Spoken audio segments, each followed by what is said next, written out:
Assalamualaikum warahmatullahi wabarakatuh. Alhamdulillah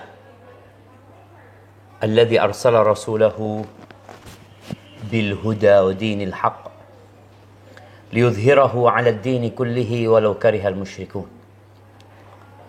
Segala puji bagi Allah Jalla Jalaluh yang telah mengutus Rasulnya dengan petunjuk dan agama yang benar, agar Allah memenangkan agamanya di atas seluruh agama. Meskipun orang-orang musyrik membenci hal itu.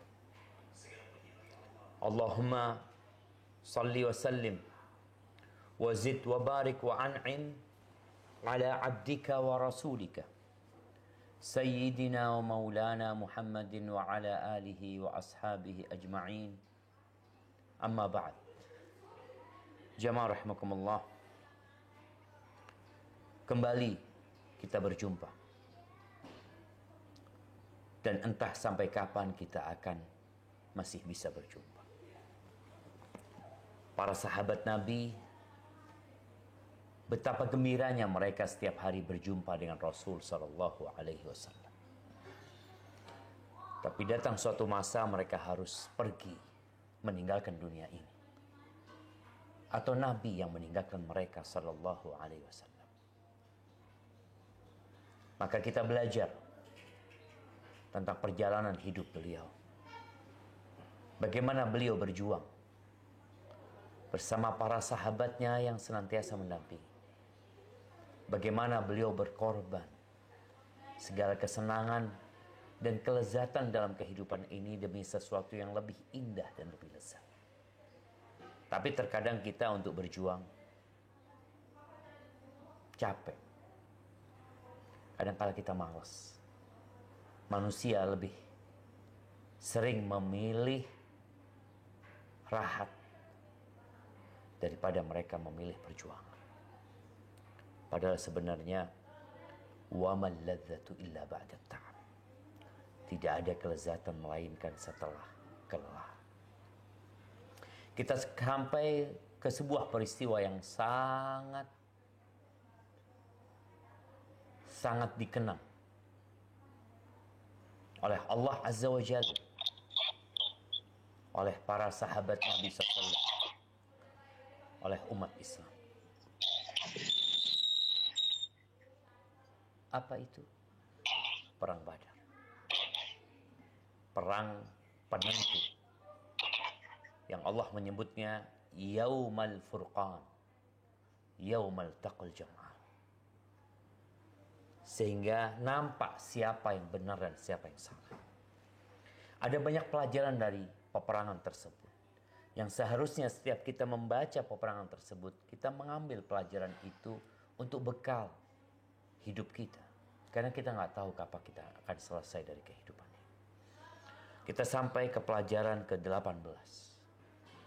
Nah, silahkan dibaca. Nah, Pak Ustadz. Pelajaran ke-18 menjelaskan tentang kematian Abu Jahal yang dibunuh oleh dua pemuda Ansor yang kemudian kepalanya dipancung oleh Ibnu Mas'ud hingga putus, lalu membawanya ke hadapan Rasulullah Shallallahu Alaihi Wasallam. Dalam hal ini, Ibnu Katsir berkata bahwa firman Allah Ta'ala yang berbunyi, A'udzubillahi minasyaitonirrajim, Qatiluhum yu'adzibhumullahu bi'aidikum wa yukhzihim wa yansurukum alaihim wa yashfi sudur qaumin mu'minin wa yuzhibu ghaidha qulubihim wa yatubullahu ala man yasha'u wallahu alimun hakim. Perangilah mereka, niscaya Allah akan menyiksa mereka dengan perantaraan tanganmu, dan Dia akan menghina mereka dan menolongmu dengan kemenangan atas mereka, serta melegakan hati orang-orang yang beriman.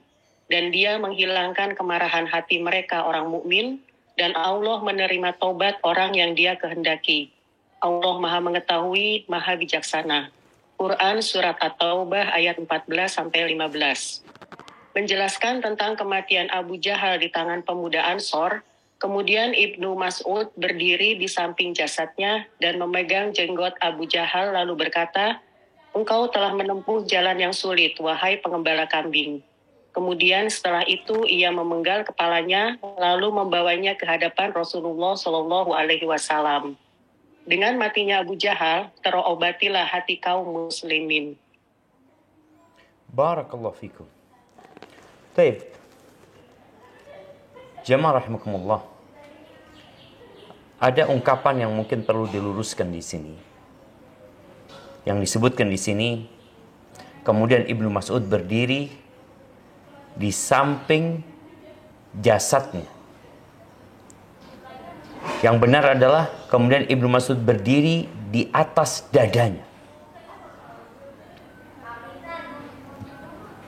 Nah, di atas dadanya dan memegang jenggot Abu Jahal.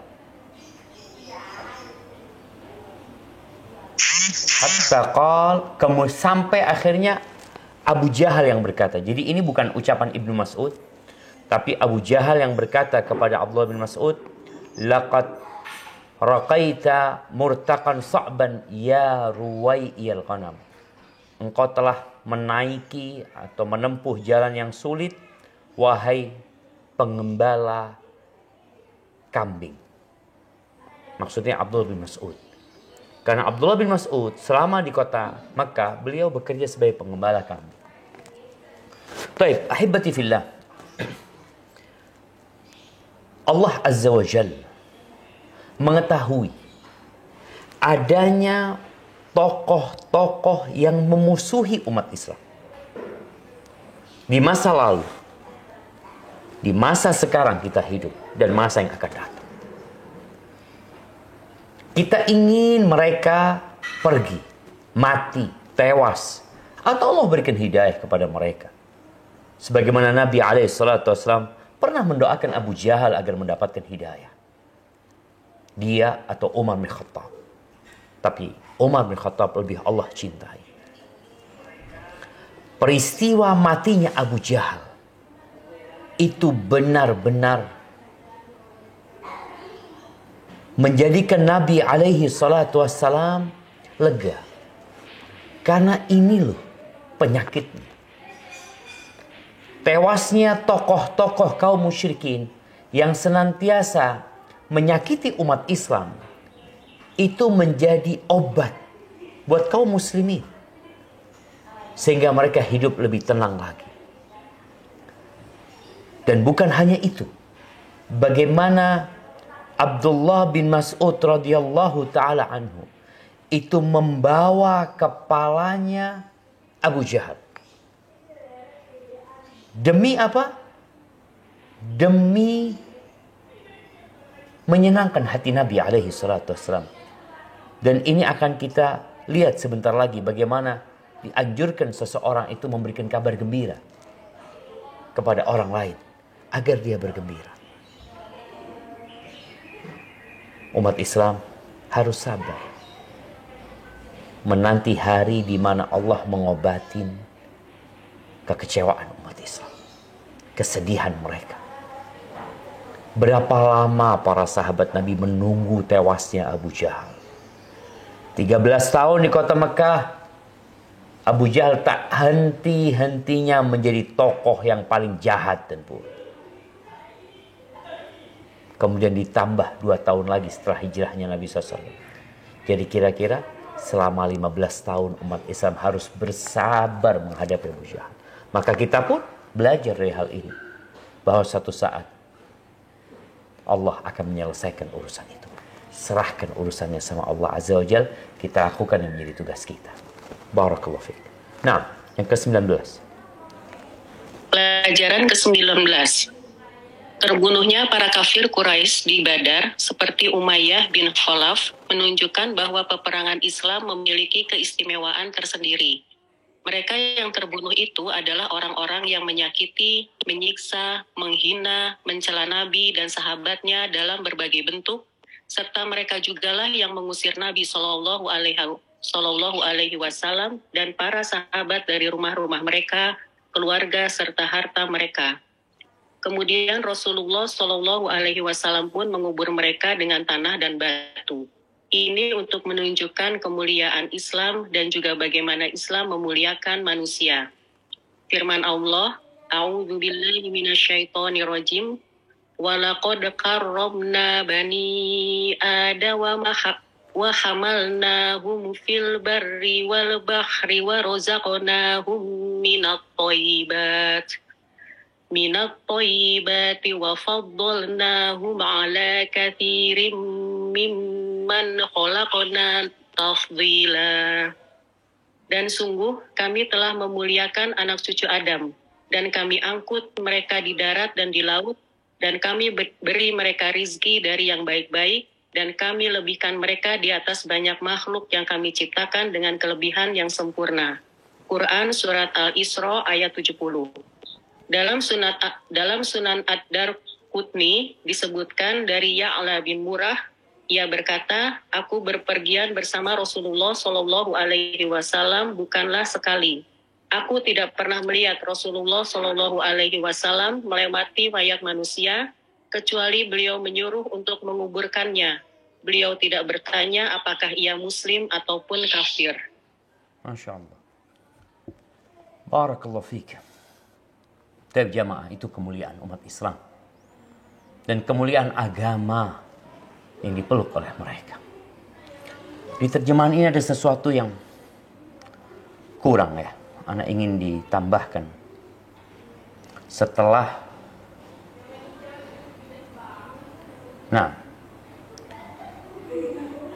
bentar. Mereka yang terbunuh adalah orang-orang yang menyakiti, menyiksa, menghina, mencela Nabi SAW dan para sahabatnya dalam berbagai bentuk. Serta merekalah yang mengusir Nabi SAW dan para sahabatnya dari rumah-rumah mereka, keluarga dan harta mereka.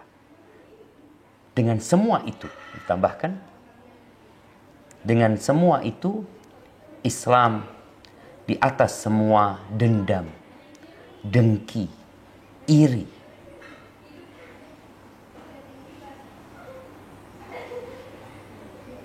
Naam.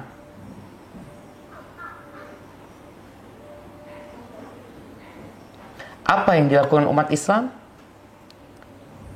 Taib, bentar.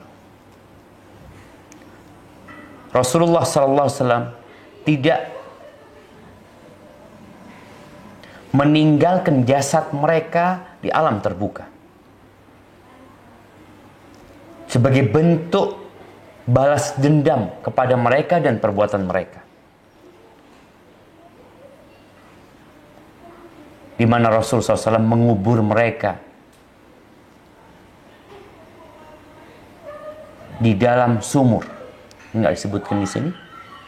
Mengubur mereka di dalam sumur, kemudian menutupi dengan tanah dan bebatuan. Ini menunjukkan kemuliaan Islam. Ini menunjukkan bagaimana agama Islam ini turun sebagai rahmatan lil alamin. Ini orang-orang kafir nih. Mereka selama ini menyiksa umat Islam.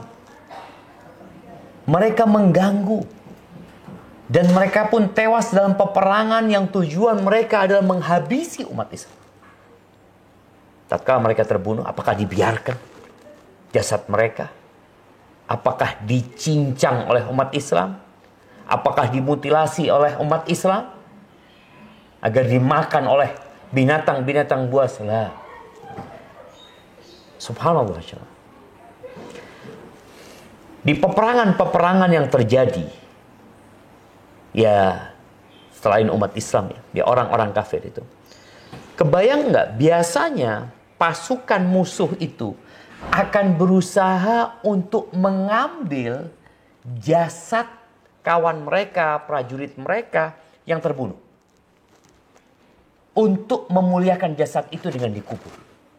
Berusaha aja. Bagaimana mereka kirim pasukan untuk mengambil jasad itu. Sebagai bentuk penghormatan terakhir mereka kepada jasad itu. Umat Islam nggak perlu. Artinya nggak perlu jasad musuh yang terbunuh di dalam medan perang, kemudian ditinggalkan oleh pasukan musuh, nggak perlu khawatir jasad itu akan dihinakan. Enggak, dikubur umat Islam. Dipendam. Hadza huwal Islam. Dan bagaimana cerita Ya'la bin Murrah yang dia beberapa kali berpergian dengan Nabi SAW ketika melewati jasad manusia. Dulu jamaah ya, kita tahu bagaimana kondisi padang pasir ya. Mungkin ada orang yang dalam perjalanan kehausan, kemudian dia meninggal dunia, atau ada orang yang tersesat di padang pasir meninggal dunia. Itu Nabi SAW tidak membiarkan jasad itu berada di muka bumi, melainkan Nabi perintahkan kepada para sahabatnya untuk menguburkannya. Beliau tidak bertanya hada kafir, hada muslim, kuburkan. Berbeda dengan orang-orang selain Islam, di mana peperangan mereka tidak ada fadilah. Mereka hanya memikirkan kesenangan dan kemauan mereka. Dalam perang pun ada kode etik yang sudah diajarkan oleh Islam 1400 tahun yang lalu. Kalau sekarang mungkin kita mendengar ada kesepakatan bersama di antara negara-negara itu untuk membuat sebuah peraturan dalam peperangan, Islam sudah selesai. Tinggal dijalankan. Barakallahu fiik. Nah, yang ke-20. Ajaran ke-20. Al-Hafidz Ibnu Hajar radhiyallahu anhu berkata, Syekh Taqifuddin As-Subhi berkata, saya ditanya tentang hikmah ikutnya malaikat berperang bersama Nabi Shallallahu Alaihi Wasallam. Sementara Jibril mampu mengalahkan mereka hanya dengan bulu sayapnya saja. Kemudian aku jawab bahwa hal tersebut terjadi atas kehendak Allah yang perbuatan nyatanya dilakukan oleh Nabi Shallallahu Alaihi Wasallam dan para sahabat, ditambah jumlah malaikat sesuai dengan jumlah pasukan. Demikian itu untuk menjaga hukum sebab akibat yang menjadi sunahnya dan merupakan fenomena yang diatur oleh Allah untuk hamba-hambanya. Barakallahu fikum. Nah, jamaah. Ini hikmah ya. Kalau Allah berkehendak, sebelum pasukan itu sampai ke Badar udah habis. Allah tinggal benamkan mereka di dalam tanah sebagaimana Allah membenamkan Qarun bersama rumah dan hartanya. Allah bisa melakukan itu. Tapi tidak. Mereka datang ke medan perang. Allah benar-benar menginginkan agar peperangan itu terjadi antara manusia dengan manusia. Bagaimana mereka mengangkat senjata, turunnya malaikat sebagai pasukan tambahan saja. Sebagaimana dalam peperangan, itu kadangkala ada pasukan yang dibantu dengan pasukan lainnya. Seperti itu yang Allah inginkan. Agar memang umat Islam yang perang. Sekali lagi, kalau Allah berkehendak, nggak perlu orang-orang Mekah itu sampai ke Badar. Di tengah jalan kalau Allah membenamkan mereka, Allah membenamkan mereka. Disinilah jemaah ada sebab-sebab yang harus kita lewati. Iya, Allah Maha Kuasa. Kalau bicara orang yang sakit, Allah mampu menyembuhkan tanpa kita berobat. Tanpa kita datang ke dokter. Nah, Allah ala kulli syai'in qadir. Tapi ada sebab yang harus dijalani. Maka berobatlah. Para sahabat Nabi, kemenangan itu perlu perjuangan. Mereka tahu itu. Mereka tidak hanya berdoa memohon kepada Allah Azza wa Jalla, tapi mereka latihan perang. Mereka menyusun strategi. Mereka berdoa memohon kepada Allah Azza wa Jalla, lalu mereka berjalan. Dan tetap yakin, janji Allah itu pasti akan datang. Barakallahu fikum. Pelajaran ke-21, Rasulullah Shallallahu Alaihi Wasallam mengutus sahabatnya ke Madinah untuk memberi kabar atas kemenangan mereka di Badar. Artinya, disyariatkan memberikan kabar gembira bagi kaum muslimin jika mendapatkan suatu kebaikan. Hal ini disebabkan menggembirakan seorang muslim merupakan suatu anjuran. Seorang mukmin mencintai saudaranya dalam kebajikan. Masya Allah, barakallahu fikum. Nah, Ahibati fillah, Al-Imam An-Nawawi dalam kitabnya Riyadhus Shalihin, beliau meletakkan sebuah judul tentang disyariatkannya memberikan kabar gembira, ucapan selamat kepada seorang muslim. Di antara amalan yang paling dicintai Allah Azza wa Jalla, kata Nabi alaihi salatu wassalam ketika beliau ditanya, sururun tudkhiluhu ila muslim. Kegembiraan yang engkau transfer, yang engkau masukkan ke hati seorang muslim. Subhanallah jemaah. Tatkala kita memberikan kabar gembira kepada seseorang, di situ ada bukti kita cinta kebaikan buat dia. Sebagian kita sedih kalau melihat saudaranya gembira. Susah kalau melihat saudaranya senang. Galau ketika melihat saudaranya sukses. Maka buat dia, kabar-kabar gembira tentang saudaranya adalah petaka buat diri. Ini penyakit. Penyakit hati.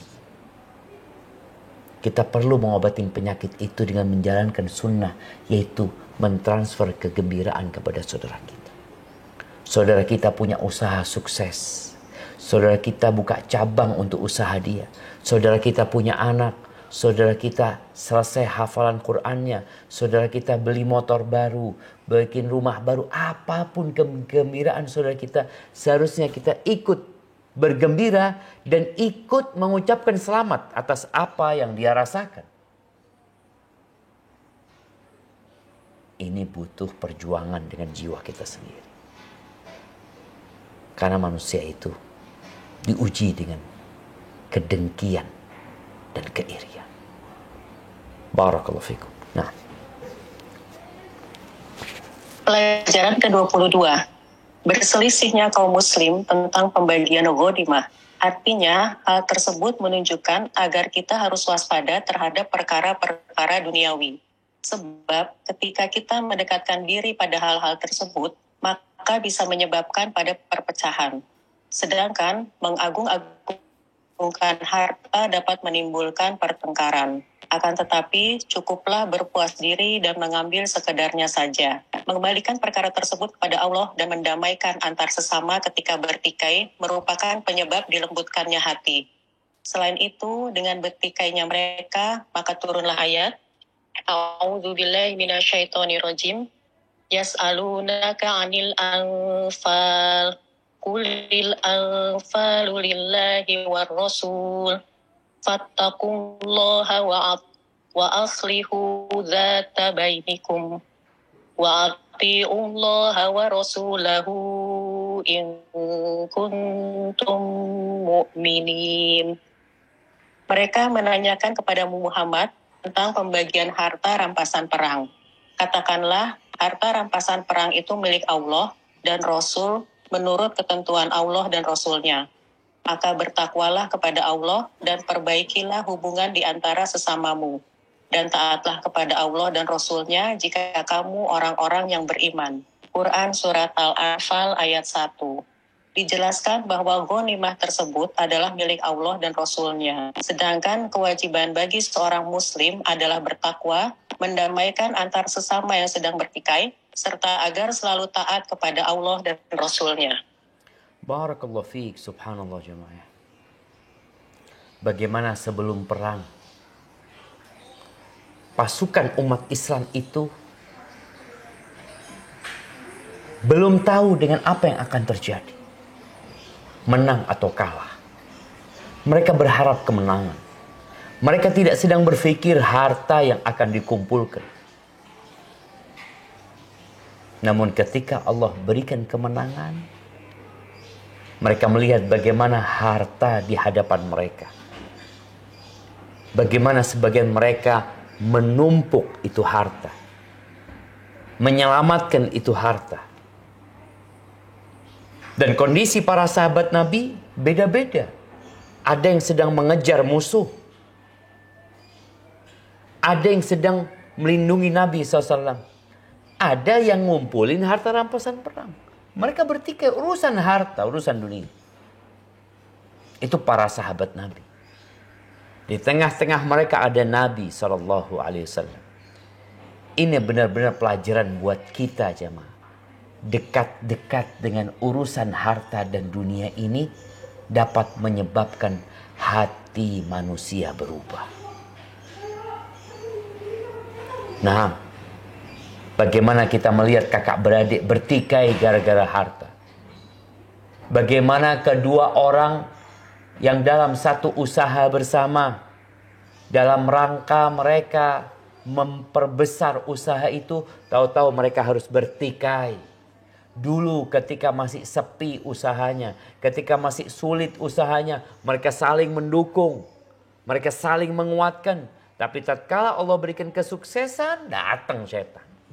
Dan juga ambisi manusia kepada harta membuat dia jadi buta. Maka Nabi SAW pernah mengatakan, Inna dunya hulwatun khadirah. Wa inna allaha mustakhlifukum fiha fayanzuru kaifa ta'malun. Sesungguhnya dunia ini hijau dan manis. Manis dan hijau. Dan Allah menjadikan kalian pemimpin-pemimpin, pengurus-pengurus di dalam dunia ini. Lalu Allah hendak melihat apa yang kalian lakukan. Fattaqud dunya wattaqun nisa. Takutlah kalian, bertakwalah kalian dalam urusan dunia dan dalam urusan wanita. Itu pesan Nabi SAW. Ribut jemaah para sahabat ini. Mereka orang-orang yang bertakwa. Maka jangan sampai sebagian orang meremehkan urusan dunia, sedangkan Nabi SAW sudah nyuruh kita berhati-hati. Berapa banyak rahim yang terputuskan gara-gara harta. Berapa banyak persaudaraan yang terputuskan gara-gara urusan dunia. Berapa banyak darah yang ditumpahkan gara-gara urusan dunia. Solusinya apa? Kembali kepada Allah Azza wa Jalla. Ini dunia milik Allah Azza wa Jalla. Kita juga perlu tahu dengan hinanya dunia ini di sisi Allah Azza wa Jalla. Sehingga orang-orang kafir Allah berikan kepada mereka berlimpah-limpah harta. Karena memang ini sesuatu yang hina. Yang seakan-akan menjadi perebutan manusia. Karena itu memberikan kehormatan. La. Maka Allah subhanahu wa ta'ala menyuruh orang-orang yang beriman bertakwa kepada Allah. Kembali kepada Allah. Dan memperbaiki hubungan di antara mereka. Wallah jamaah, saudara itu mahal. Sahabat itu mahal. Jangan sampai gara-gara harta yang hina ini persaudaraan itu. Dan perlu diketahui bahwasanya di antara harta yang dapat membuat tali silaturahim terputuskan, apa jemaah? Warisan. Warisan. Nah, commute Mustafa. Oh, ini kok di sini malah. Suaranya bukan dari sini, Ustaz. Suara dari sini. Nah, siap. Yang commute di sini barusan. Udah naik juga. Nah, di antara harta yang menyebabkan orang itu bertikai, warisan. Padahal warisan ini sudah ditetapkan sama Allah. Sama seperti harta rampasan perang. Yang pembagiannya diserahkan kepada Allah. Bukan kebijakan orang tua, bukan kebijakan pimpinan. Allah yang sudah bagiin berapa persentasenya. Warisan pun seperti itu. Bagaimana Allah sudah tetapkan fulan dapat berapa, fulan dapat berapa. Tapi gara-gara cinta sama dunia, rusak itu hubungannya. Pernah diceritakan ada seorang guru yang berjalan bersama muridnya mengantarkan jenazah ke kuburan. Ketika mereka berangkat, mereka melewatin ada beberapa ekor anjing di pinggir jalan, jemaah, yang mereka sedang bermain. Di antara mereka ada yang duduk, ada yang ngeliat, ada yang tiduran, ada yang bermain di antara mereka. Akhirnya sampai selesai menguburkan jenazah pulang.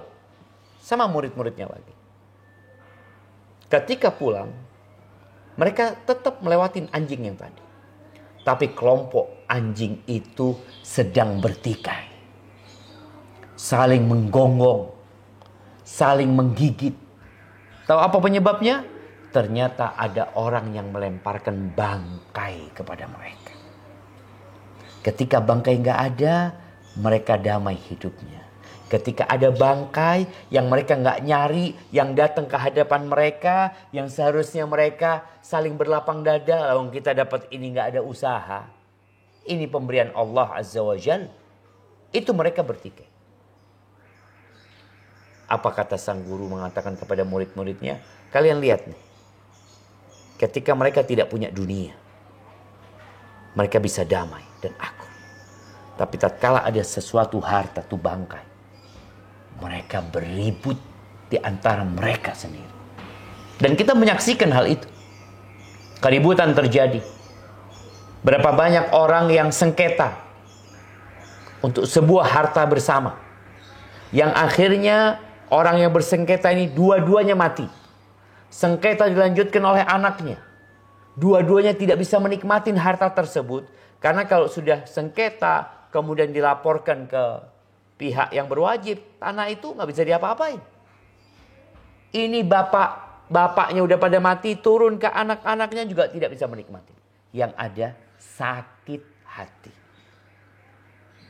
Maka Allah katakan, fattaqullah wa aslihu dzata bainikum. Bertakwalah kepada Allah dan perbaiki hubungan di antara kalian. Barakallahu fikum. Nah,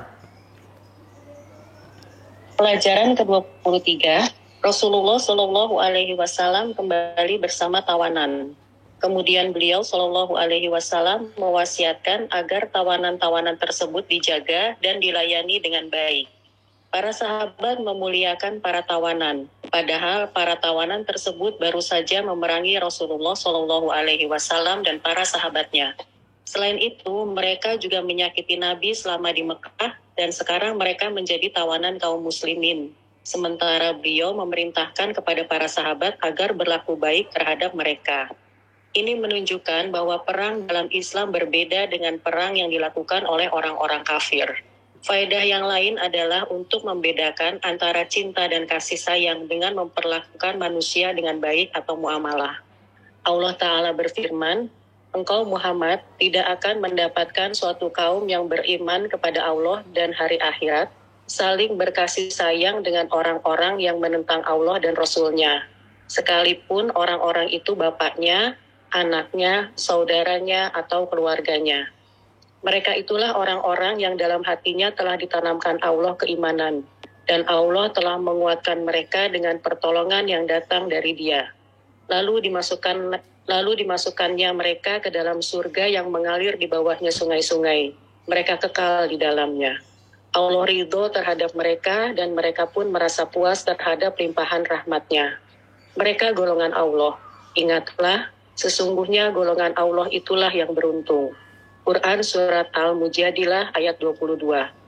Sebab seorang mukmin tidak boleh mencintai orang-orang kafir. Sedangkan berinteraksi dengan baik terhadap mereka adalah suatu keharusan. Dengan demikian, dapat memperoleh simpati mereka dan sebagai bentuk dakwah untuk mengajak mereka ke jalan Allah. Hal ini dikarenakan jika mereka diperlakukan dengan baik, diharapkan mereka akan kembali kepada jalan Allah dan kepada kebenaran. Allah Ta'ala berfirman, A'udzubillahi minasyaitonirrajim, wa qulu linnasi husna. Dan bertutur katalah yang baik kepada manusia. Quran Surat Al-Baqarah ayat 83. Imam At-Tabari berkata, maksudnya adalah berkata dengan lembut adalah tanda akhlak yang baik. Sebab hal tersebut diridhoi dan dicintai oleh Allah. Oleh sebab itu, dalam bergaul dengan non-muslim harus dibedakan antara cinta dan berlaku baik dengan mereka. Sebab memberikan kecintaan kepada mereka adalah sesuatu yang dilarang. Sedangkan berinteraksi dengan baik terhadap mereka adalah suatu keharusan. Subhanallah jemaah. Ini yang perlu direnungkan bersama ya. Karena di negeri kita yang mayoritas muslim, mereka tidak membedakan tentang toleransi dan tentang cinta dan kasih sayang. Bicara toleransi, kita lihat bagaimana para sahabat Nabi. Tatkala mereka menawan pasukan musuh yang baru saja mereka berusaha untuk membunuh kaum muslimin. Ternyata Nabi menyuruh kaum muslimin untuk berbuat baik kepada tawanan-tawanan perang tersebut. Ini babnya bab muamalah. Tapi kalau cinta, enggak. Ya gimana kita akan cinta kepada seorang yang mengatakan Allah itu beranak? Bagaimana kita cinta kepada orang yang menuduh Allah dengan tuduhan-tuduhan yang buruk? Benci kita sama dia. Muamalah baik. Jadi tolong para jamaah semuanya berusaha untuk memahamkan hal ini. Dan mempraktekkan hal ini kepada masyarakat. Kita punya tetangga non-muslim, kita berbuat baik sama dia. Cinta enggak. Kalau dikatakan engkau cinta, gimana aku akan cinta? Sedangkan Allah membencimu. Aku mencintai karena Allah dan membenci karena Allah Azza wa Jalla. Sampai baru saja kita membaca arti dari firman Allah Azza wa Jalla yang ada di surat Al-Mujadilah. Ketika Allah sebutkan la tajidu qauman, kalian tidak akan mendapati suatu kaum yu'minuna billahi wal yaumil akhir, mereka beriman kepada Allah dan hari akhir. Ini kita bicara iman, kita bicara urusan hati. Ini orang beriman kepada Allah dan hari akhir, lalu mereka saling berkasih sayang dengan orang-orang yang menentang Allah, menentang Rasulnya, sekalipun orang tua mereka. Walau kan aba'ahum, sekalipun anak mereka jemaah. Kalau ternyata ini anak menentang Allah Azza wa Jalla, kita nggak boleh cinta sama dia, nggak boleh. Muamalah dengan baik, itu bicara toleransi. Diharuskan kita melakukan itu. Nggak boleh kita mendolimin mereka. Orang tua kita, anak-anak kita, saudara-saudara kita, satu bangsa sama kita. Seperti kita di Indonesia, kita satu bangsa, satu negara bersama orang-orang non-muslim. Iya. Bagaimana kita bermuamalah dengan baik? Itu toleransi. Kalau urusan cinta enggak, apalagi urusan ibadah nih. Ini urusan muamalah.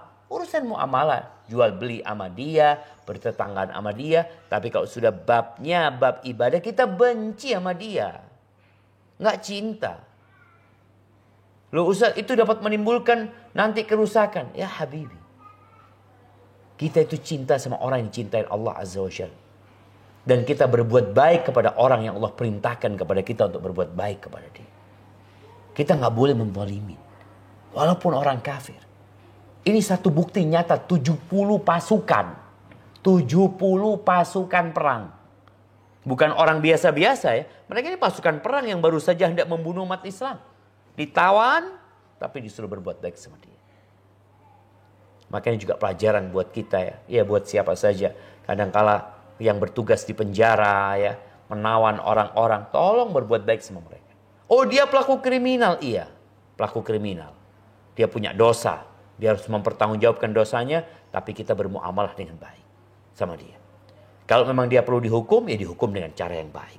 Ini sebuah ketentuan dari Allah Azza wa Jal yang sudah dipraktekkan oleh Nabi SAW. Disaksikan oleh para sahabatnya. 70 kaum musyrikin masuk ke kota Madinah. Kemudian dititipkan kepada para sahabat. Pesan Nabi, berbuat baik sama mereka. Toleransi. Urusan agama, lakum dinukum waliyadin. Engkau suka apa enggak? Enggak, benci. Urusan agama Anda benci. Ini urusan akidah. Jadi ingat, berinteraksi, bermuamalah itu sebuah keharusan dengan cara yang baik. Tapi kalau sudah urusan keimanan, urusan cinta, enggak. Gimana kita cinta dengan orang yang dibenci Allah Azza wa Jalla? Mungkinkah antum cinta dengan seorang yang dibenci sama bapak antum? Karena kesalahan dia membunuh adik antum. Jamaah. Tapi kita harus bermuamalah dengan baik. Iya. Barakallahu fiik. Nah, dilanjutkan. Pelajaran ke-24, Rasulullah Shallallahu Alaihi Wasallam mengambil tebusan dari para tahanan. Di antara bentuk tebusan itu adalah dengan mengajarkan 10 pemuda Madinah tentang baca tulis. Diterimanya tebusan seperti ini, padahal pada waktu itu yang lebih dibutuhkan adalah harta.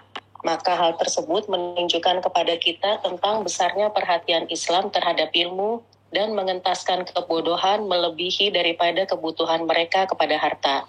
Sebagaimana ayat yang pertama kali turun yang memerintahkan untuk membaca. Firman Allah, A'udzu billahi minasyaitonir rajim. Iqra bismi rabbikal ladzi khalaq. Khalaqal insana min 'alaq. Iqra wa rabbukal akram.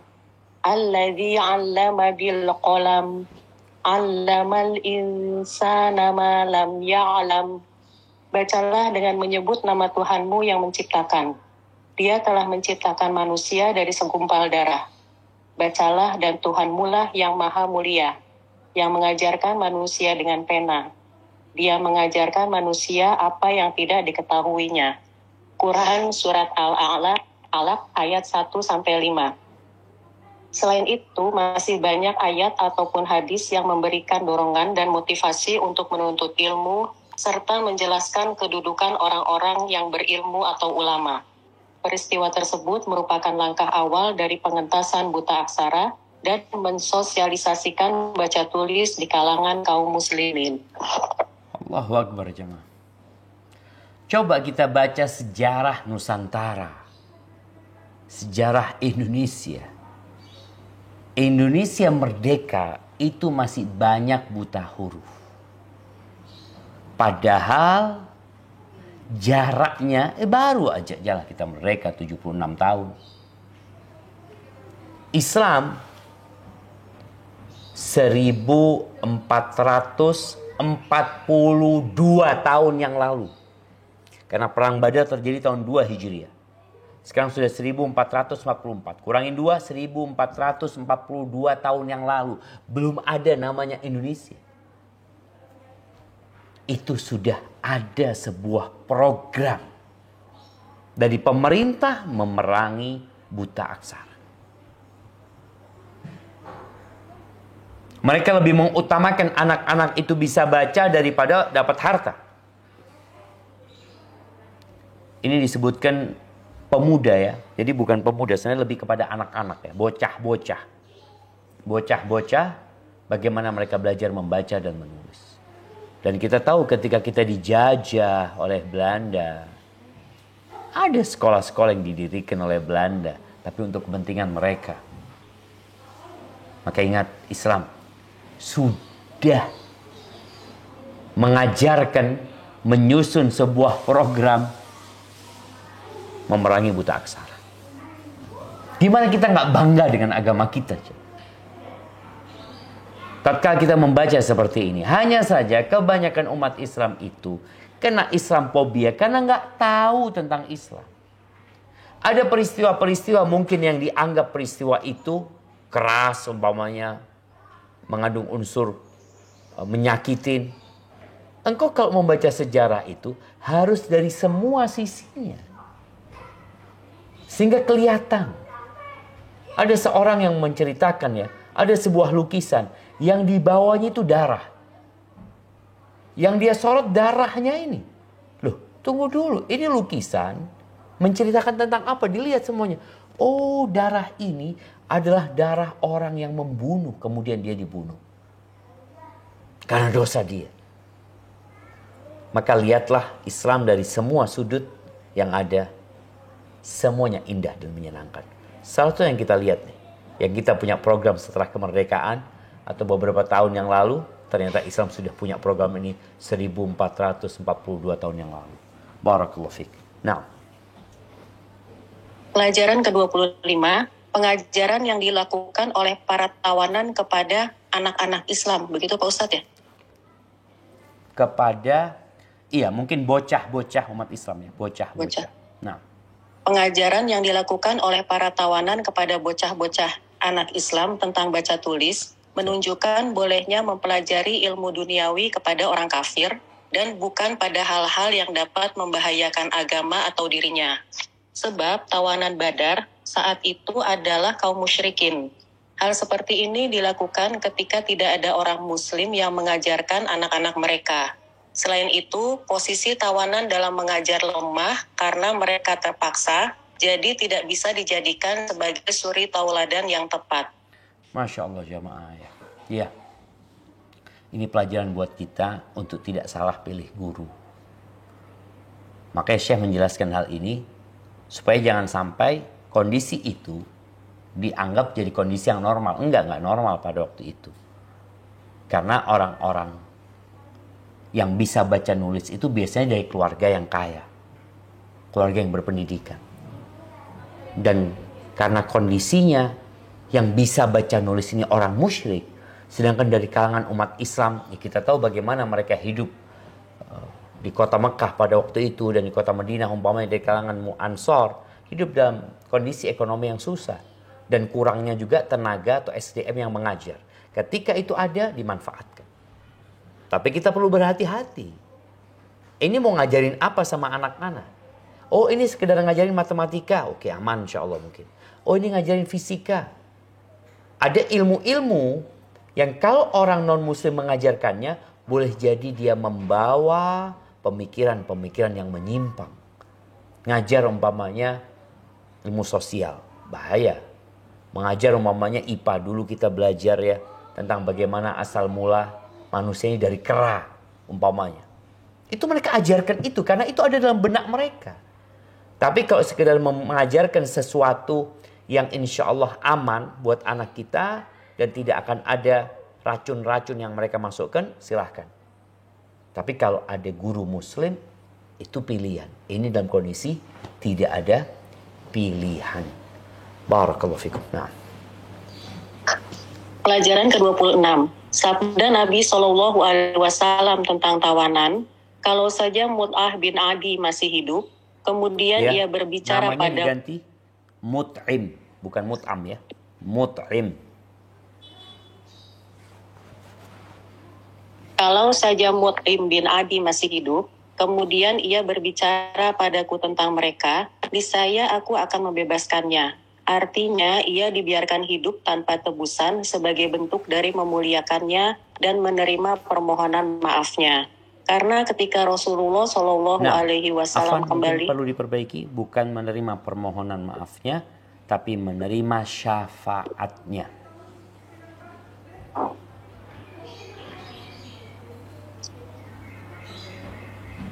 Ia dibiarkan hidup tanpa tebusan sebagai bentuk dari memuliakannya dan menerima syafaatnya.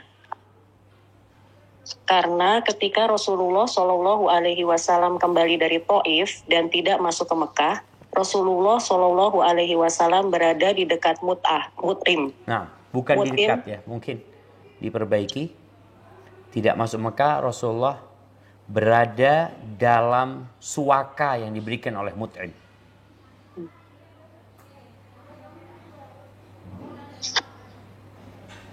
Karena ketika Rasulullah SAW kembali dari Taif dan tidak masuk ke Mekah, Rasulullah SAW berada dalam suaka Mut'im. Dan Mut'im memuliakan Nabi SAW dan melayani Nabi SAW tanpa rasa canggung. Jadi Nabi SAW mengajarkan balas budi meskipun bukan dengan non-muslim. Subhanallah jemaah. Ya, siapapun yang pernah berbuat baik sama kita jemaah, kita perlu ingat kebaikan dia. Walaupun dia non muslim. Dan bagaimana Nabi SAW ya, mengenang kebaikan Mut'im bin Adi. Ini bicara ada 70 tawanan orang-orang musyrikin. Beliau mengatakan lau kana Mut'im ibn Adi hayyan. Andai kata Mut'im bin Adi masih hidup, lalu dia ngomong sama aku, minta kepada aku agar mereka ini dibebaskan, aku akan bebaskan tanpa bayar tebusan. Ini satu orang memberikan syafaat kepada 70 tawanan itu. Kenapa Nabi melakukan itu? Karena Mut'im punya jasa. Dan ketika perang Badar juga ada orang lain yang punya jasa, Abul Bakhtari. Yang Nabi SAW mengatakan jangan dibunuh Abul Bakhtari. Dia punya jasa. Dan dia tidak hadir kecuali karena kondisi terpaksa. Maka di sini kita sebagai umat Islam, tolong kalau ada orang yang berbuat baik. Apalagi yang berbuat baik kerabatnya, kawannya, keluarganya. Maka engkau lebih harus lagi berterima kasih sama mereka. La yashkurullah man la yashkurun nas. Tidak bersyukur kepada Allah orang yang tidak pandai berterima kasih kepada orang lain. Dan ucapan terima kasih ini bukan hanya dengan ucapan syukron. Dibalas kebaikan mereka. Kalau engkau mampu. Kata Nabi SAW, man sana'a ilaikum ma'rufan fakafi'uh. Barang siapa yang berbuat kebaikan kepada kalian, balas kebaikannya. Kalau kalian nggak dapat, nggak mampu, ya udah ucapkan jazakumullah khair. Tapi intinya Nabi SAW ingin mengajarkan kepada para sahabat bahwa kebaikan itu tidak dilupakan. Tapi keburukan itu yang dihapuskan. Nabi tidak melupakan kebaikan orang-orang itu jemaah. Tapi keburukan orang-orang musyrikin yang menyakiti Nabi SAW, Nabi maafkan. Tapi yang terjadi sama kita ini kadang-kala lebih pandai mengingat keburukan dan sering mudah melupakan kebaikan dan jasa baik orang lain. Yang diingat, oh fulan pernah ini, pernah nyakitin anak. Oke. Fulan gak pernah berbuat baik kepadamu? Mungkin dia lupa. Maka tolong ambil pelajaran ini. Barakallahu fikum. Pelajaran ke-27. Keistimewaan orang-orang yang ikut serta dalam perang Badar. Diriwayatkan dari Mu'adz bin Rifa'ah bin Rafi' Az-Zurqi, bapaknya termasuk ahli Badar. Ia berkata, telah datang Jibril kepada Rasulullah Shallallahu Alaihi Wasallam dan bertanya, bagaimana menurut kalian tentang Ahlul Badar? Nabi Shallallahu Alaihi Wasallam menjawab, mereka adalah sebaik-baiknya Muslim. Begitu juga para malaikat yang ikut dalam perang Badar. Iya, itu ucapan Jibril ya. Begitu pula Jibril berkata, Nabi menjawab SAW, mereka adalah sebaik-baiknya Muslim. Lalu Jibril berkata, begitu juga para malaikat yang ikut dalam perang Badar. Iya, dilanjutkan. Diriwayatkan dari Anas bin Malik, ia berkata, saat perang Badar, Harisah tewas terkena panah. Kemudian ibunya datang menjumpai Rasulullah Shallallahu Alaihi Wasallam dan berkata, wahai Rasulullah, engkau lebih mengetahui kedudukan Harisah dibandingkan aku. Jika ia di surga, maka aku akan bersabar dan mengharapkan pahala darinya. Namun jika ia di tempat yang lain Allah, niscaya engkau akan melihat apa yang akan aku lakukan. Kemudian Nabi Shallallahu Alaihi Wasallam berkata padanya, ia berada di suatu surga, tetapi surga itu banyak. Nah, sebelumnya, jika ia di tempat yang lain, Allahnya afwan dihapus. Kemudian Nabi Shallallahu Alaihi Wasallam berkata padanya, ia berada di suatu surga, tetapi surga itu banyak dan ia berada di surga Firdaus. Ibnu Katsir mengatakan bahwa hadis ini menunjukkan tentang keistimewaan yang dimiliki oleh Ahlu Badar. Dari Ali bin Abi Thalib, bahwasannya Rasulullah Shallallahu Alaihi Wasallam bersabda tentang kedudukan Hatib bin Abi Balta'ah. Bukankah dia termasuk Balta'ah? Bukankah dia termasuk Ahlul Badar? Semoga Allah mencatat ia sebagai Ahlul Badar. Lalu beliau berkata, berbuatlah sekehendak hati kalian. Sesungguhnya kalian telah mendapatkan surga, atau dikatakan dosa kalian telah diampuni. Ibnu Hajar berkata, yang benar maksud hadis tersebut adalah dosa yang mereka lakukan akan diampuni jika diiringi dengan permintaan ampun kepada Allah. Ini adalah sebagai bentuk keutamaan bagi mereka dibandingkan dengan yang lain atas kesyahidan yang mereka peroleh. Abu Syuhbah berkata, maksudnya adalah Abu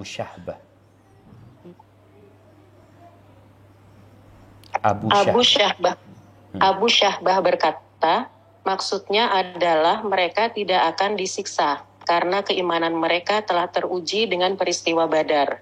Bukan berarti Allah membiarkan mereka melakukan apa yang mereka kehendaki tanpa batasan. Tetapi Allah menjamin mereka untuk tidak melakukan apa yang telah dilarang olehnya.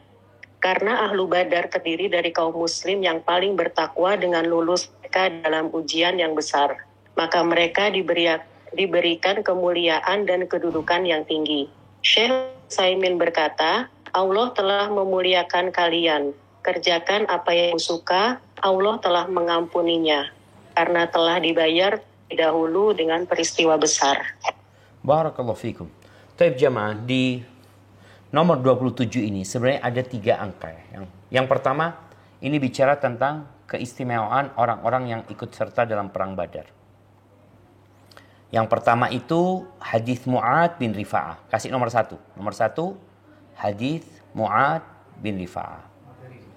Iya. Nah, taib. Yang nomor 2, hadis Anas bin Malik. Diriwayatkan dari Anas, ini keutamaan yang kedua. Yang ketiga, hadis Ali bin Abi Thalib. Jadi kasih angka, sebagaimana di bahasa Arabnya disebutkan, 1 diriwayatkan dari Mu'ad bin Rifa'ah, 2 diriwayatkan dari Anas bin Malik, 3 diriwayatkan dari Ali bin Abi Thalib. Taib, ini keutamaan orang-orang yang ikut perang Badar. Yang pertama, yang berkaitan dengan pertanyaan Jibril kepada Nabi SAW. Hadis Mu'ad bin Rifa'ah. Ketika bertanya Jibril kepada Nabi SAW, selesai perang Badar, ma ta'udduna ahla badrin fikum. Gimana pendapat kalian? Bagaimana pandangan kalian kepada orang-orang yang ikut perang Badar? Kata Nabi SAW, min afdalil muslimi. Mereka adalah orang Islam yang paling baik. Kata Jibril, sama kayak gitu juga. Ini hadis yang pertama. Yang kedua, Harithah, hadis Anas bin Malik. Jadi Harithah ini ketika perang Badar, ini ada terjemahan yang nggak diterjemahkan ya sama penerjemahnya. Nanti Anda mohon ditambahkan ucapan yang berkaitan dengan ucapan Ibnu Katsir. Harithah ketika meninggal dunia ketika perang Badar itu, ibunya tanya sama Nabi SAW. Apa kata ibunya? Ya Rasulullah, qad arafta manzilata Harithah minni. Kau tahu kedudukan Harithah buat aku. Karena ada orang tua yang gak suka sama anaknya. Sehingga kalau anak itu mati, pergi, orang tua mungkin tidak terlalu sedih. Tapi ada orang tua yang sayang banget sama anaknya gitu. Maka sang ibu mengatakan itu kepada Nabi SAW. Kalau Harithah di surga, aku akan sabar dan mengharap pahala. Tapi kalau enggak, kalau dia di tempat lain, maka engkau melihat apa yang akan aku lakukan. Artinya ibunya mungkin akan meratap jemaah. Karena hal itu, gimana anaknya yang dia cintai masuk neraka? Na'udzubillah min dzalik. Lalu Nabi memberi kabar gembira bahwa Harithah berada di surga Firdausul A'la. Nah, ucapan Ibnu Katsir di sini. Ibnu Katsir mengatakan bahwa hadis ini menunjukkan tentang keistimewaan yang dimiliki oleh Ahlu Badar. Iya, betul. Kemudian kata Ibnu Katsir, fa inna hadzal ladzi lam yakun fi buhaihatil qital. Harithah ini tidak sedang di tengah medan perang, kata Ibnu Katsir. Dia tidak sedang berinteraksi dengan musuh. Dia tidak sedang memegang pedang umpamanya di tengah medan perang. Enggak. Bal kana minan nadhara min ba'id. Harithah itu termasuk orang yang sedang memandang dari jauh. Harithah ini mungkin dapat tugas ketika itu untuk mengawasi. Tidak ikut dalam peperangan. Wa innama asabahu sahmun qar. Harithah ini kena panah nyasar. Pada ini kata Ibnu Katsir yang tidak diterjemahkan oleh penulisnya, oleh penerjemahnya, wa huwa yashrabu minal khawt. Harithah ini kena panah ketika sedang minum air. Tugasnya dia tadi mengawasin, dia minum air, kena panah nyasar, mati.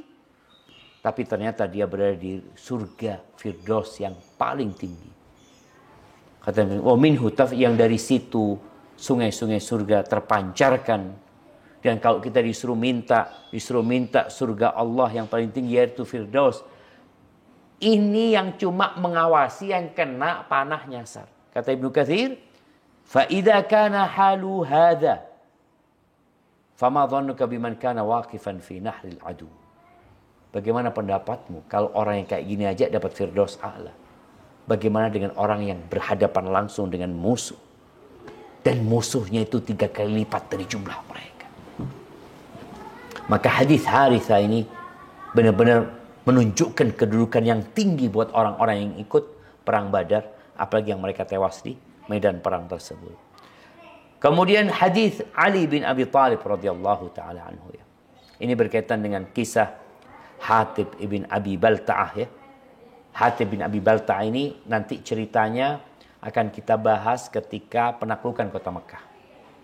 Hatib ini kirim surat kepada penduduk Mekah untuk ngasih tahu Nabi hendak menyerang kota Mekah. Akhirnya surat itu diambil sama Nabi SAW.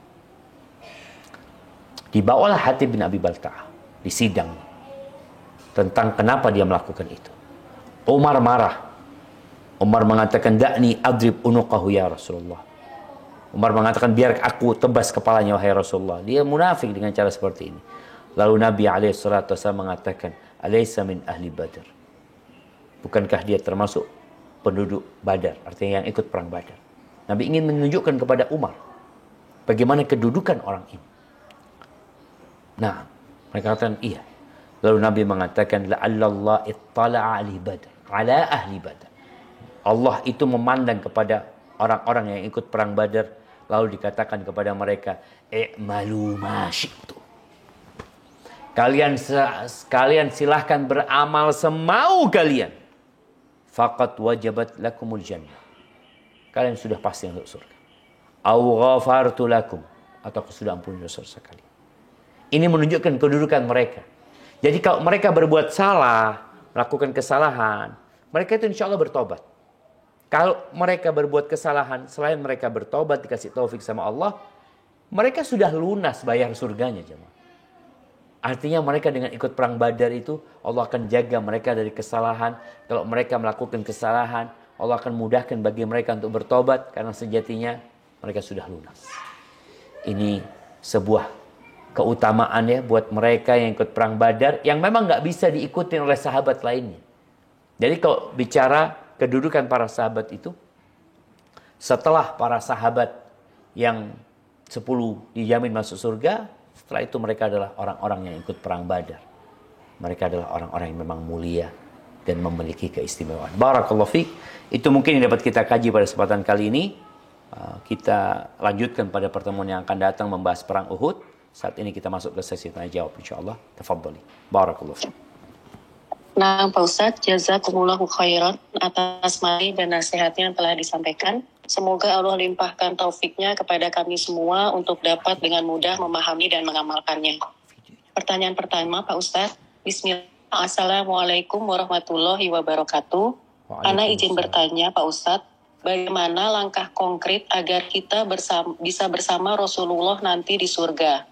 Sungguh mendengar kelebihan orang-orang Badar, kami merasa minder dengan apa yang telah kami lakukan sekarang. Naam jemaah. Iya.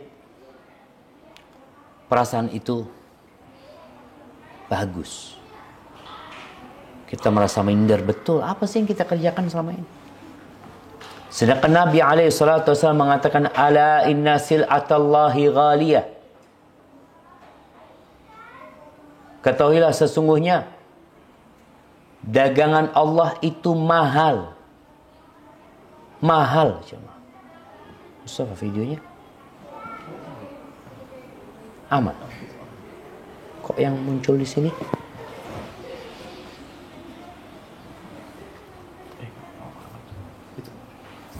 Ala inna sil'atallahi ghaliyah. Sesungguhnya dagangan Allah itu mahal. Syama. Di mana seorang perlu berjuang agar mendapatkan apa yang Allah tawarkan. Jadi kalau bicara tentang apa yang harus kita lakukan, maka kita harus berjuang. Yang pertama, jaga rukun Islam kita. yang berkaitan dengan 2 kalimat syahadat. Yang kedua, sholat dijalani dengan benar. Yang ketiga, puasa, zakat, dan haji ketika mampu. Kemudian jalankan perintah-perintah Allah yang lainnya, yang mampu kita kerjakan. Karena sejatinya seorang muslim yang benar-benar ikhlas beribadah kepada Allah, Allah akan memberikan surga kepadanya. Tapi tentunya, ya surga itu bertingkat-tingkat. Ya kita nggak apa-apa kita minta sama Allah Al-Firdausul A'la. Terus minta sama Allah, berdoa dan berusaha untuk berjuang semaksimal mungkin. Sekarang paling tidak kita mengajarkan kepada umat Islam, kepada saudara-saudara kita tentang bagaimana perjuangan Rasul sallallahu alaihi wasallam. Barakallahu fikum. Nah, Pak Ustadz, jazakumullahu khairan atas jawabannya. Afwan Pak Ustadz, kameranya itu off. Tunggu sebentar. Mana kameranya?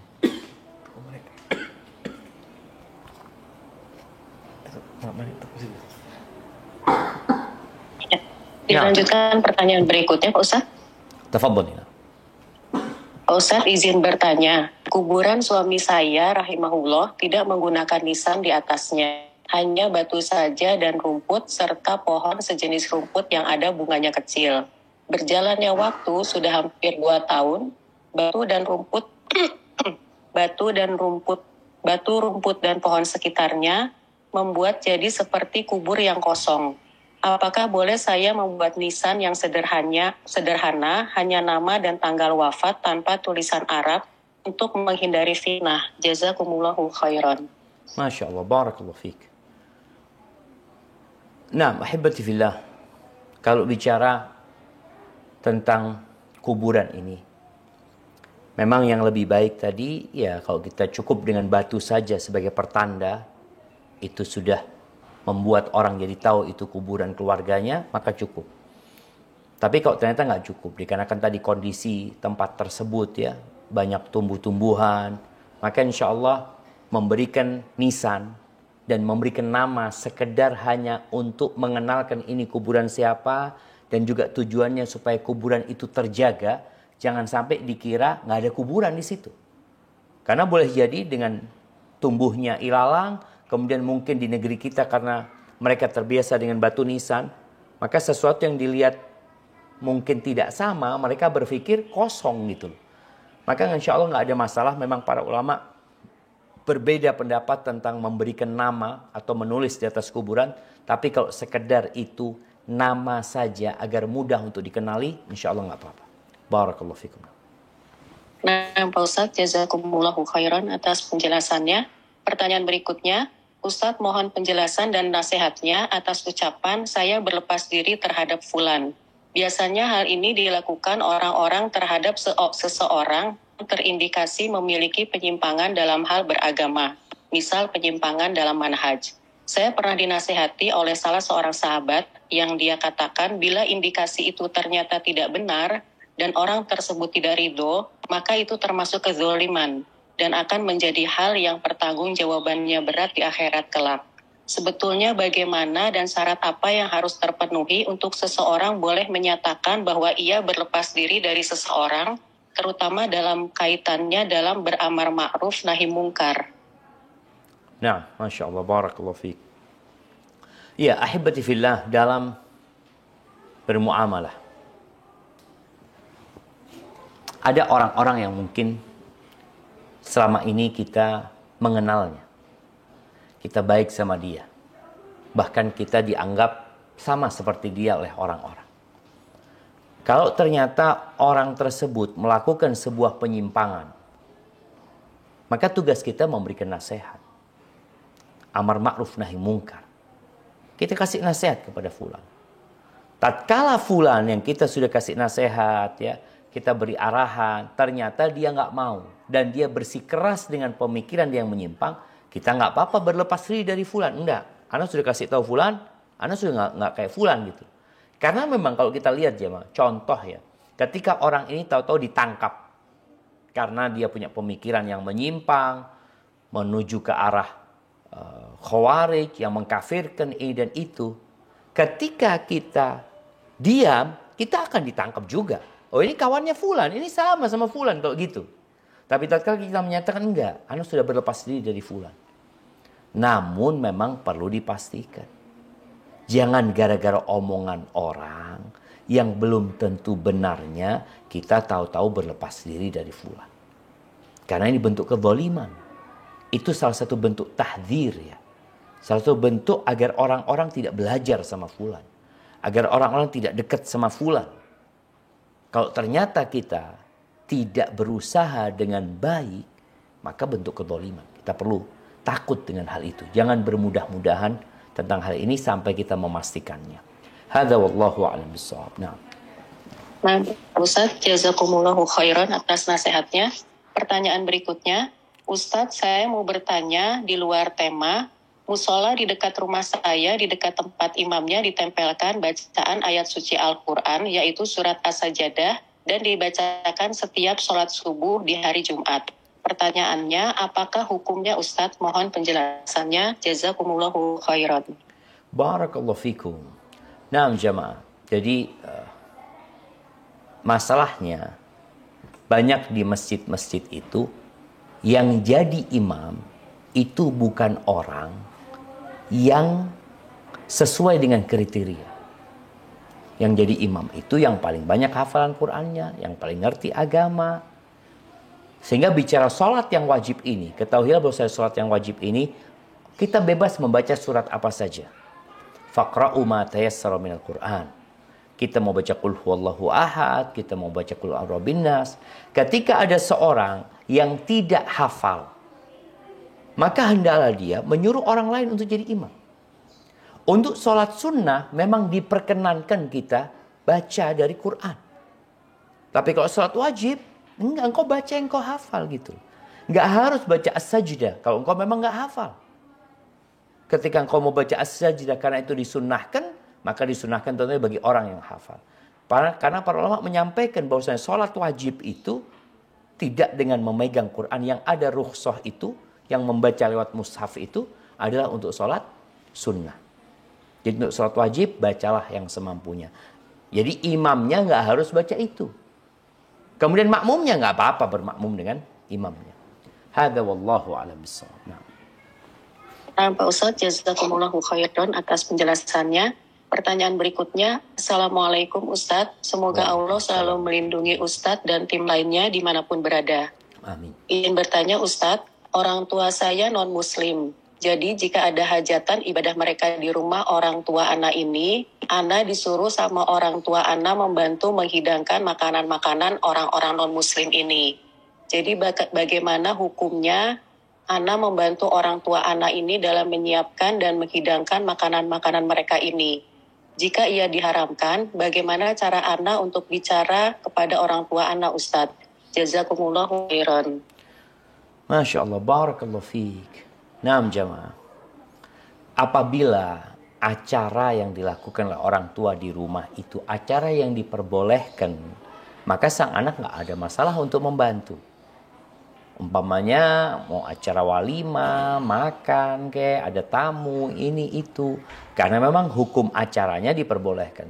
Tapi kalau ternyata acaranya itu ritual keagamaan, dan di situ dilaksanakan hal-hal yang bertentangan dengan agama Allah Azza wa Jal, kalau kita ikut di sana, baik itu dengan menyediakan makanan buat mereka, maka ada unsur tolong-menolong dalam kemungkaran. Yang seharusnya kita menghilangkan kemungkaran yang terjadi di sana, kita malah melestarikan kemungkaran tersebut dan kita memberikan dukungan. Bukan kita nggak berbakti sama orang tua. Sekali lagi, tadi udah disampaikan, ada bab cinta, ada bab interaksi. Kalau bab cinta, kita nggak boleh cinta sama mereka. Kalau bab muamalah, nggak ada masalah kita bermuamalah dengan mereka selama tidak ada urusan dengan urusan cinta tadi. Urusan bagaimana kita beribadah kepada Allah Azza wa Jalla. Urusan akidah. Karena kalau urusan agama, lakum dinukum waliyadin. Ketika bapaknya Ali bin Abi Thalib meninggal dunia, Nabi SAW didatengin sama Ali. Ini pamanmu mati sudah. Apa yang harus dilakukan? Ya udah engkau kubur. Itu bab muamalah dikuburin. Tapi kalau ritual acara yang mereka adakan, maka tidak. Bagaimana cara menghindar? Sampaikan kepada orang tua. Engkau jadilah anak yang berbakti, yang senantiasa hadir mendampingi orang tua, membantu orang tua supaya orang tua dapat hidayah ya. Bagaimana orang-orang tawanan perang itu aja, umat Islam berbuat baik kepada mereka, apalagi ini orang tua kita. Makanya kita disuruh mendampingi keduanya dengan cara yang baik, dengan cara yang bijak. Ketika nanti sampai kepada sebuah acara ritual, maka anti mundur. Tapi orang tua sudah tahu engkau anak yang berbakti. Sehingga seorang anak ini ya semaksimal mungkin. Ya mungkin kau akan membuat orang tuamu sakit hati.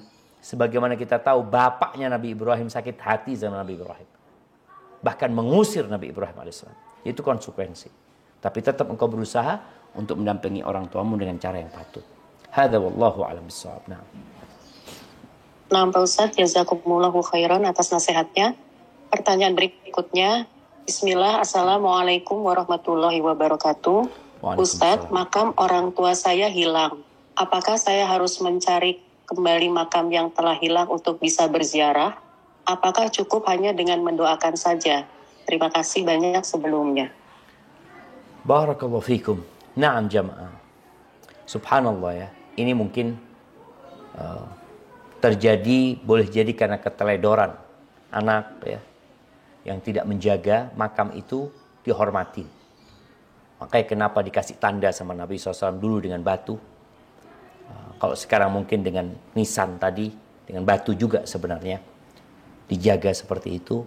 Karena Nabi SAW pernah mengatakan, Hakadha ata'allamu qabr akhi. Dengan ini aku tahu, ini sebagai tanda kuburan saudaraku.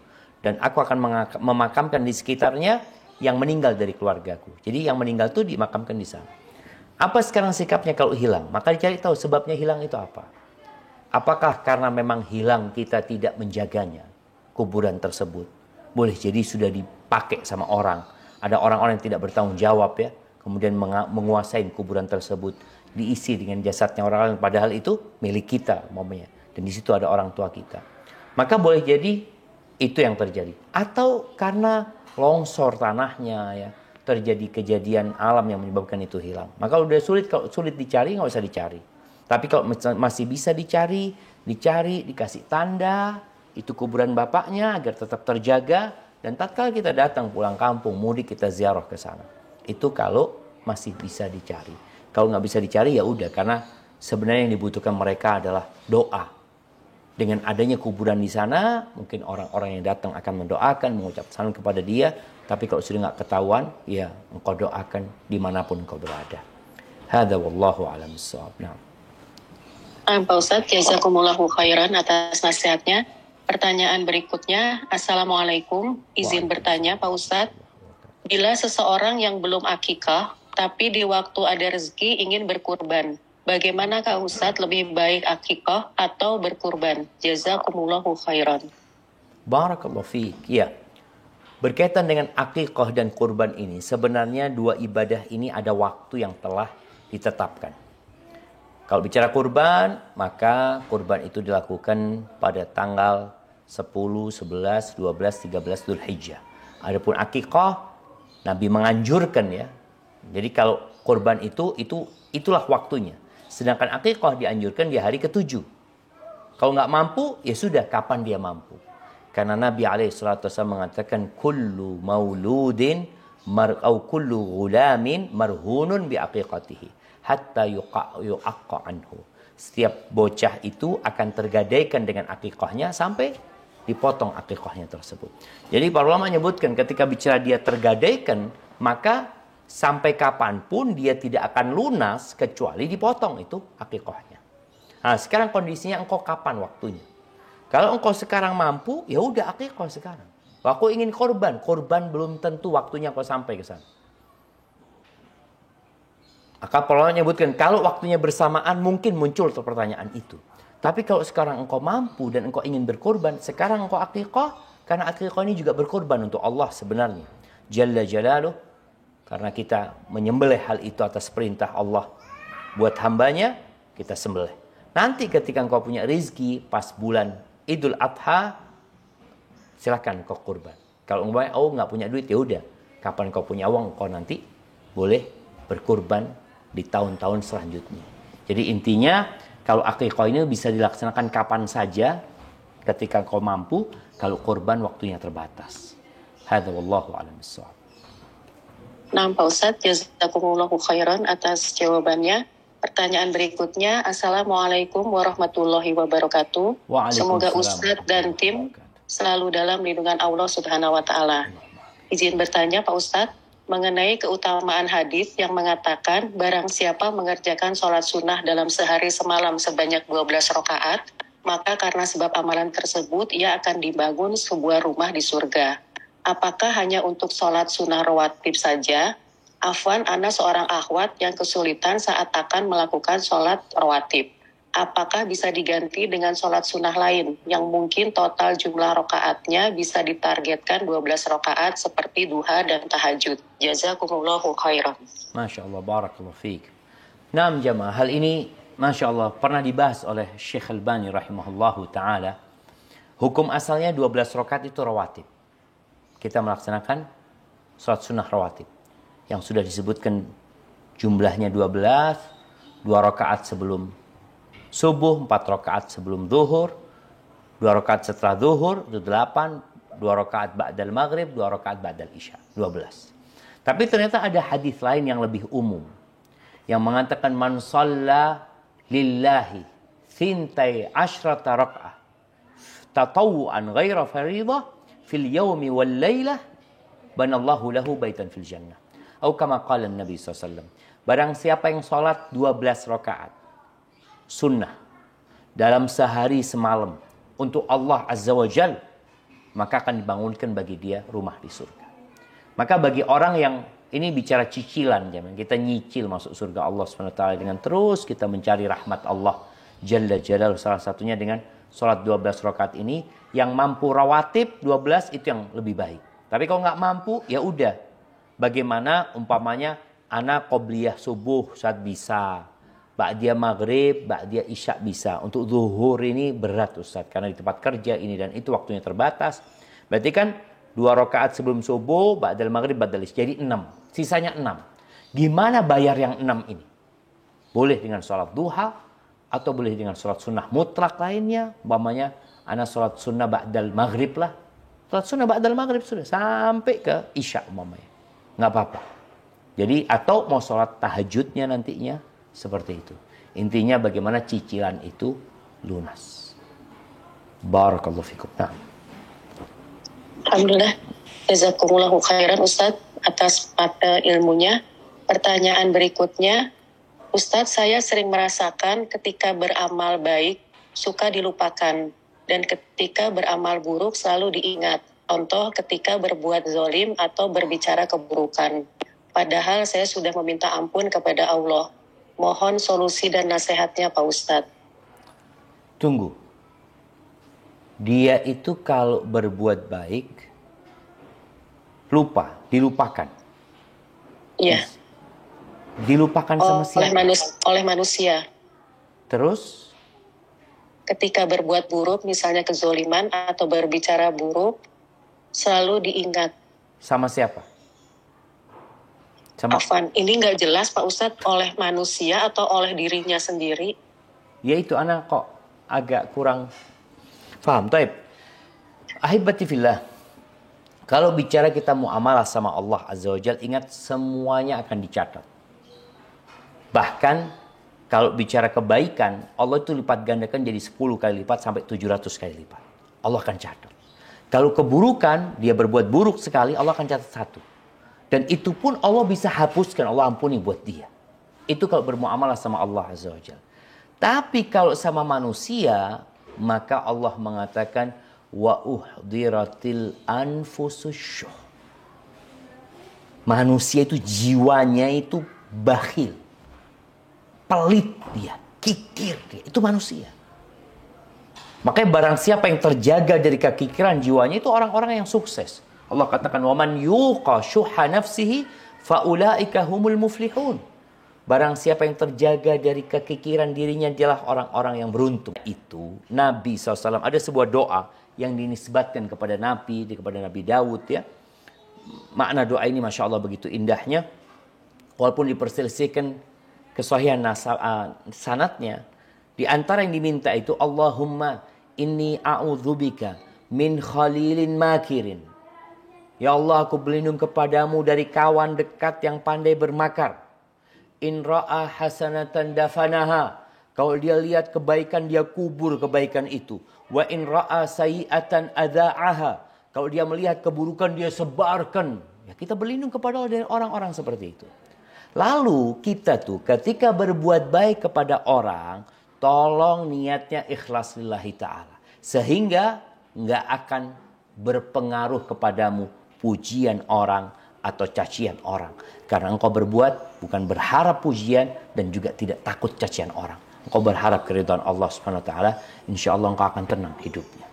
Barakallahu fikum. Baik, mungkin ke pertanyaan terakhir. Tafadhali. Pak Ustadz. Assalamualaikum. Ahsanallahu ilaikum Ustadz. Izin bertanya.